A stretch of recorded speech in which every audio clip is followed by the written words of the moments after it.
We all are waiting for the PhD NTA results, through which we'll get registration in the best central universities.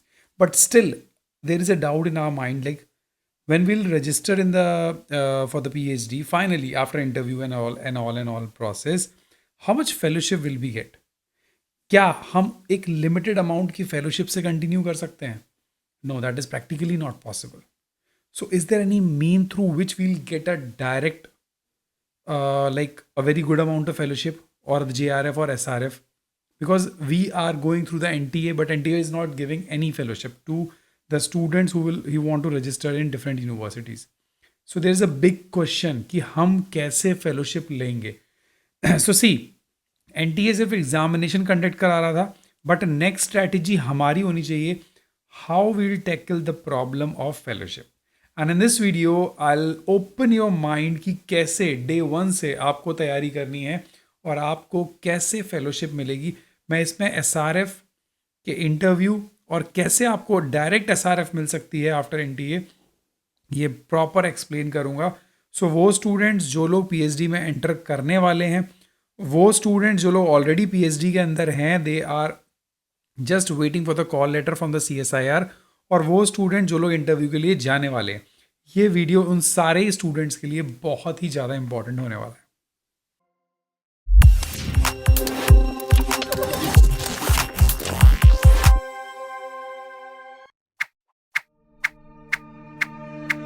See, once you will qualify the CUET NTA examination, you have to go through the counseling process. Counseling process के बाद you have to face the interview in various universities. Let's say आप interested हो BHU के अंदर. So आपके merit के according university will release the application form that you are allowed to attend the counseling. काफ़ी लोगों का क्वेश्चन था पिछले वीडियो के ऊपर, like the counseling and the interview process is same or different. See, counseling is a general term. Counseling के basis पे you'll get to know that whether you are accepted for the PhD interview or not. An interview is for those who are only selected for this. So counseling तो कोई भी लोग attend करेंगे, कोशिश करेंगे जब यूनिवर्सिटी अपना. तो प्रॉब्लम कहाँ पे आती है? Universities will give only and only 8,000 rupees, because all 4 are central universities. तो आप जिस भी यूनिवर्सिटी में जाएंगे वो आपको 8,000 non net UGC non net fellowship आपको मिल जाएगी. But is 8,000 a sufficient amount for you for your expenses? अगर आप फैमिली है then it is very difficult, और अगर आप इंडिविजुअल भी हैं then 8,000 is not the sufficient amount. Means अगर आप बाहर रहने भी जाते हो, so minimum rent of 8 to 15,000 is there if you want to stay like some good places. So 8,000 is not a good amount. But the problem is that कि जब हम एक बार रजिस्ट्रेशन ले लेते हैं ना, तो अपनी स्ट्रैटेजीज अपनी प्लानिंग सब भूल जाते हैं. We only focus on the research work. नहीं, मुझे ऑब्जेक्टिव अचीव करने, मुझे काम करना है, दैट्स ऑल. और हमको फेलोशिप के बारे में बिल्कुल भी पता नहीं रहता है. और पता कब चलता है? जब एप्लीकेशंस आते हैं डिफरेंट लाइक फंडिंग एजेंसीज के, जिसमें हम एलिजिबल होते हैं, तो हम एप्लीकेशन खोलते हैं और उसको देखते हैं और अप्लाई कर देते हैं, दैट्स इट. बट हमारा एप्लीकेशन रिजेक्ट होता है. The reason being our profile is not matching with the profile which they want. So उसके लिए क्या करना है? जब आप NTA के थ्रू एडमिशन ले लेंगे, just activate the 8,000 by default fellowship. और आपको डे 1 से तैयारी करनी है फर्स्ट ईयर के अंदर कि how you will get a direct SRF. देखिए, जिसने JRF लिया है उसको एक JRF अमाउंट मिलेगा फॉर द इनिशियल 3 years.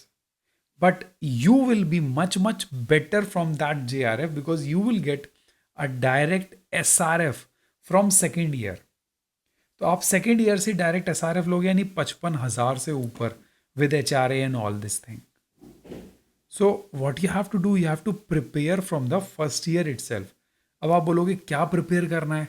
तो पहले जल्दी से जल्दी रजिस्ट्रेशन लेना है through any mean, like the counselling process, interview process and the universities in which you are interested. अगर आपको मिल जाता है then it is well and good. उसके बाद मैंने यहाँ पे अभी वो डाला नहीं है. जब फर्स्ट ईयर सेकेंड ईयर में आप जब आएंगे, फर्स्ट ईयर कंप्लीट होगा, so you will get a CSIR notification. उसका नाम होता है CSIR direct SRF. Direct SRF means आप प्रोजेक्ट बेसिस पर डायरेक्ट SRF अप्लाई कर सकते हैं. And this is the eligibility for the SRF direct, जिसके अंदर आप मैक्सिमम फॉल करेंगे ये लास्ट वाले में, एम फार्मा, MVSC, MSc और इक्विवेलेंट डिग्री, मतलब मास्टर्स वाले जो होते हैं, अगर AG है और अगर MSc है तो 1 publication with at least 2 years of post research experience. So जब आप फर्स्ट ईयर से सेकेंड ईयर में आएंगे, so it's very difficult to ये सारी चीज़ें करो। अगर आप M pharma, MVSC, MSc agriculture हैं तो सिर्फ 1 साल के अंदर अगर आपके पास SCI पेपर है then you will be eligible. और अगर आप नॉर्मल MSc हैं तो 2 साल के अंदर आपके पास पेपर्स होता है, पब्लिकेशन होता है, then you are eligible for the direct SRF। देखिए मैं क्यों फोकस कर रहा हूँ, because I have applied a direct SRF and I the CSIR award me that direct SRF। So मेरे पास डायरेक्ट SRF था और मैंने डायरेक्ट SRF लिया है। सो आई वांट कि आप लोग भी प्रिपेयर करो अपने आप को, पब्लिकेशन करो फर्स्ट ईयर से, उसके बाद कुछ भी नहीं करना, सिंपल सा प्रोजेक्ट अप्लाई करना है। तो SRF का प्रोसेस यही है कि जब एप्लीकेशन आएगा, so you have a good proposal और I can say a project वही होगा जो PhD का प्रोजेक्ट होगा जो आप काम कर रहे हैं, बहुत सुंदर से उसको सजाएंगे और CSIR के अंदर ऑनलाइन एप्लीकेशन फिल करेंगे। एप्लीकेशन फिल करेंगे विद योर एलिजिबिलिटी, मतलब पेपर्स पहले से होने चाहिए, उसके लिए कुछ नहीं करना, एक रिव्यू आर्टिकल पब्लिश कर दो, that's it. Review article publish कर दो, को ऑथरशिप के अंदर पब्लिकेशन, रिसर्च पेपर पब्लिश कर दो, बुक चैप्टर पब्लिश करो, प्रोफाइल स्ट्रॉन्ग बनाओ, you will be short listed. जब आपकी शॉर्ट लिस्टिंग हो जाएगी then you will be called for the interview. It's not like कि आप शॉर्टलिस्ट हो गए तो सेलेक्ट हो गए, ये डायरेक्ट SRF है, उसके लिए कुछ ना कुछ तो करना पड़ेगा। अब काफ़ी सारे लोगों के क्वेश्चन में लाइक अभी मेरे पास क्वेश्चंस पड़े हुए हैं कि सर हमारा इंटरव्यू कॉल लेटर आ चुका है, मेरे पास सबके कॉल लेटर्स हैं SRF के। वो कॉल लेटर्स के अंदर ये लिखा हुआ है कि डायरेक्ट आपको CSIR हेडक्वार्टर्स आना है और वहाँ इंटरव्यू होगा। सबके दिमाग में ये इंटरव्यू कैसा होगा, तो मैं आपको बता दूं, जब आप एप्लीकेशन अप्लाई करेंगे और जो लोग शॉर्टलिस्ट हो चुके हैं, जो जाने वाले हैं, इंटरव्यू बहुत स्ट्रॉन्ग होता है। स्ट्रॉन्ग से डरना नहीं है। अगर आपका प्रपोजल, आपका प्रोजेक्ट, आपके ऑब्जेक्ट्स पे कमांड है जो आपने सबमिट किया था एप्लीकेशन में, तो वो लोग बहुत अच्छे से इंटरव्यू लेते हैं। मैं अपना एक्सपीरियंस बताता हूँ इन शॉर्ट। जब मैं वहाँ पहुँचा तो मुझसे क्वेश्चंस पूछे गए, 3-3 6 लोग का पैनल था दोनों साइड और एक वाइट बोर्ड लगा हुआ था। एक वाइट बोर्ड था ऐसे ही, but I was just sitting. तो उन्होंने मेरे से क्वेश्चंस पूछे related to my project and they just ask me like can you draw that cycle. एक मैं पैरासाइट की साइकिल के ऊपर मेरा प्रोजेक्ट था। So you know the exact steps of this cycle. तो मैंने कहा येस। सो एक पैनल में से मेंबर्स ने पूछा कि like can you draw the detailed step on the whiteboard? I said yes in a very confident manner. Yes, I can draw it. Okay, that there is a marker. You can please draw. मैं उठा और मैंने पूरा का पूरा step by step draw किया with full confidence and one of the member from the back like from the first row, okay fine fine fine doctor Mayank, oh sorry Mayank please come and sit, we have another questions for you. तो उनको confidence हो गया कि like he know the things, जो इसने project apply किया है, he know much much better than us, उसके ऊपर कमांड है। सो इंटरव्यू के अंदर आपका प्रपोजल के ऊपर बहुत अच्छा कमांड होना चाहिए, तो आपको डायरेक्ट SRF मिल जाएगा, मैं बता रहा हूँ।